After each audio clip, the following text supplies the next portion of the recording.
వాడు కుటుంబాన్ని వాడు బాగు చేసుకోవడానికి ముందుకు వస్తే మాత్రం మన వాళ్ళందరూ పడి వాడి మీద ఏడుస్తున్నారంటే ఇట్లాంటి ద్వేషపూరిత వ్యాఖ్యల మీద మనం ఎంత అప్రమత్తంగా ఉండాలి అనేది అర్థం చేసుకోండి.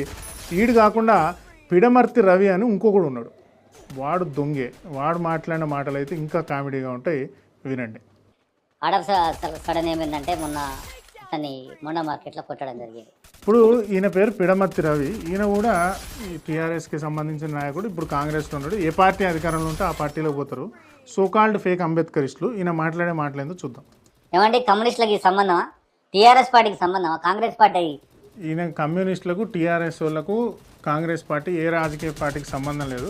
మేము ప్రజా సంఘాల వల్లనే చేస్తున్నాము అంట. వీళ్ళు ఎవ్వరు లేరండి, ప్రజా సంఘాలు చేస్తున్న ఉద్యమం ఇది. కేవలం మా ప్రాంతంలో మాకు బతుకు లేకుండా చేసింది. ముఖ్యంగా కోమట్లు ఉంటారండి తెలంగాణలో, ఎప్పటి నుంచో వ్యాపారం చేసి బతికిన వాళ్ళు. ఇవాళ మాటలు, డీ మాటలు